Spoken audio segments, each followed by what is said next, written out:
அன்பார்ந்த சகோதர சகோதரிகளே, உங்களுக்கும் உங்கள் குடும்பத்தில் உள்ள அனைவருக்கும் சமாதானம் உண்டாவதாக.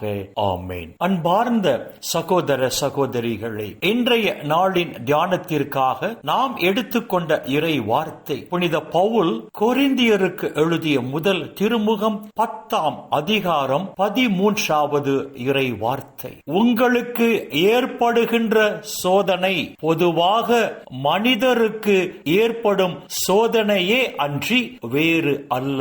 கடவுள் நம்பிக்கைக்கு உரியவர். அவர் உங்களுடைய வலிமைக்கு மேல் நீங்கள் சோதனைக்கு உள்ளாக விடமாட்டார். சோதனை வரும்போது அதை தாங்கிக் கொள்ளும் வலிமையை உங்களுக்கு அருள்வார்.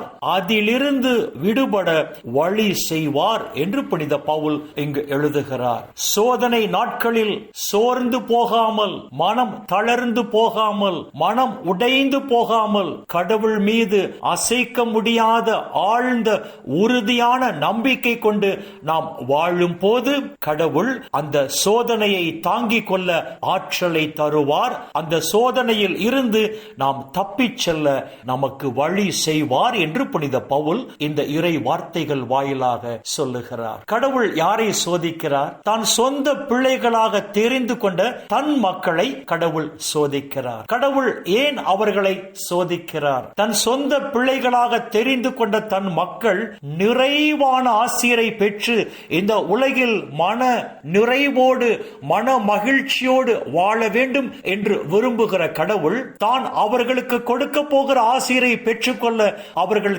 தகுதி உடையவர்களா என்று ஆராய்ந்து பார்க்க கடவுள் அவர்களை சோதிக்கிறார். கடவுள் எதை சோதிக்கிறார்? கடவுள் தன் சொந்த பிள்ளைகளாக தேர்ந்து கொண்ட தன் மக்களின் நம்பிக்கையை சோதிக்கிறார் என்று பேதுரு எழுதிய முதல் திருமுகம் முதல் அதிகாரம் 7ஆம் இறை வார்த்தையும், யாக்கோபு எழுதிய திருமுகம் முதல் அதிகாரம் 3ஆம் இறை வார்த்தையும் நமக்கு சொல்லுகின்றன. சோதனை காலத்தில் கடவுளை பற்றி கொண்டு கடவுள் மீது நம்பிக்கை கொண்டு வாழ்கிறோமா?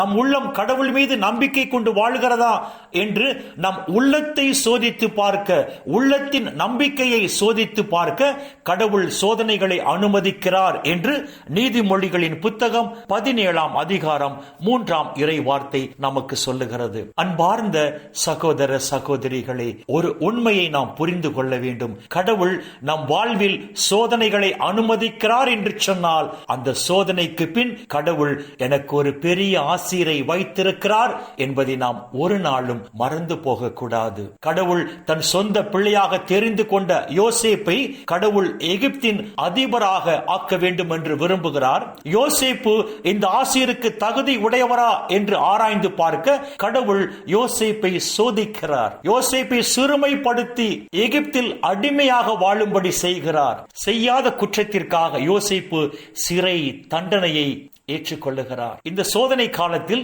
யோசேப்பு கடவுளை பற்றி கொண்டு கடவுள் மீது முழு நம்பிக்கை கொண்டு கடவுளுக்கு ஏற்ற வாழ்க்கை வாழ்ந்ததால் கடவுள் யோசேப்பை எகிப்தின் அதிபராக உயர்த்துகிறார். கடவுள் வைத்த சோதனையில் யோசேப்பு வெற்றி பெற்றதால் யோசேப்பு எகிப்தின் அதிபராக உயர்த்தப்படுகிறார். ஆனால் கடவுள் தன் சொந்த பிள்ளைகளாக தேர்ந்து கொண்ட இஸ்ரவேல் மக்களுக்கும் சோதனைகளை தருகிறார். ஆனால் இஸ்ரவேல் மக்கள் அந்த சோதனையில் தோற்று போனதாகத்தான் இறை வார்த்தைகள் நமக்கு சொல்லுகின்றன.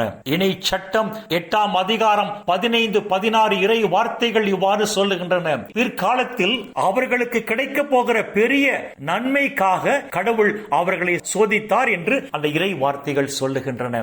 ஆனால் கடவுள் இஸ்ரவேல் மக்களை சோதித்த போது இஸ்ரவேல் மக்கள் கடவுள் மீது நம்பிக்கை கொள்ளவில்லை, கடவுளை பற்றி கொண்டு வாழவில்லை. மாறாக கடவுளுக்கு எதிராக முறுமுறுத்து கடவுள் பொறுமையை சோதித்து ஆசீரை இழந்து போனதாகவும், கடவுள் மீது நம்பிக்கை கொள்ளாத அத்துணை இஸ்ரவேல் மக்களும் பாலை நிலத்தில் மாண்டு போனதாகவும் இறை வார்த்தை வார்த்தைகள் நமக்கு சொல்லுகின்றன.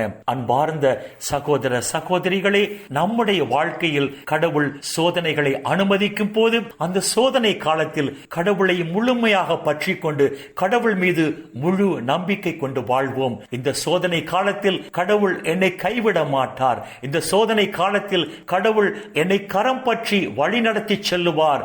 இந்த சோதனையை நான் கடந்து செல்லும்படி கடவுள் செய்வார் என்று கடவுள் மீது யோசேப்பை போல் நாம் முழு நம்பிக்கை கொண்டு வாழ்வோம் என்று சொன்னால் நாம் ஆசி பெற்ற மக்களாக வாழ்வோம். மாறாக இஸ்ரவேல் மக்களை போல் சோதனை காலத்தில் கடவுள் மீது நம்பிக்கை கொள்ளாமல் நாம் முறுமுறுத்து வாழ்வோம் என்று சொன்னால் ஆசிரை இழந்து வாழ்வோம். எனவே அன்பார்ந்த சகோதர சகோதரிகளே, கடவுள் நம் வாழ்க்கையில் சோதனைகளை அனுமதிக்கிறார் என்று சொன்னால் அந்த சோதனைக்கு பின் நமக்கு மகிமையான ஒரு ஆசீர் காத்திருக்கிறது என்பதை மறந்து போகாமல் சோதனை காலத்தில் கடவுளை முழுமையாக பற்றி கொண்டு கடவுள் மீது முழு நம்பிக்கை வைத்த மக்களாக நாம் வாழ்வோம் என்று சொன்னால் இம்மையிலும் மறுமையிலும் நாம் ஆசி பெற்ற மக்களாக இருப்போம்.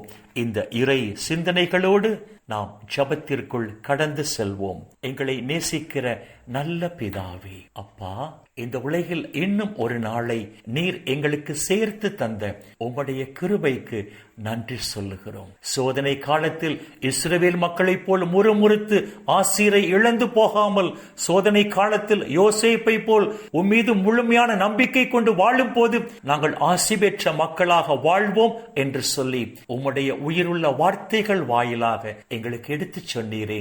டேடி, உமக்கு நன்றி சொல்லுகிறோம். வரப்போகிற சோதனை நாட்களில் நாங்கள் உம்மையே பற்றி கொண்டு உம்மீது முழு நம்பிக்கை வைத்து உம்மோடு இணைந்து வாழும் போது அப்பா, இந்த உலகிலும் தேவரீர் எங்களை ஆசீர்வதித்து இந்த உலக வாழ்வின் முடிவில் நிலை வாழ்வையும் எங்களுக்கு பரிசாக தருவீராக.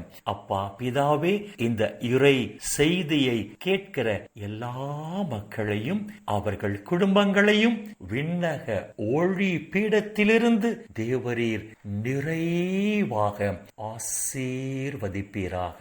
அப்பா, இந்த இறை செய்தியை கேட்கிற உம்முடைய பிள்ளைகள் உம்முடைய நிறைவான ஆசீரால் மன நிறைவோடு, மன மகிழ்ச்சியோடு, மன அமைதியோடு, நலமோடு வாழ கிருபை செய்வீராக.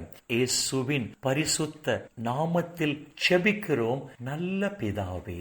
ஆமேன், ஆமேன், ஆமேன்.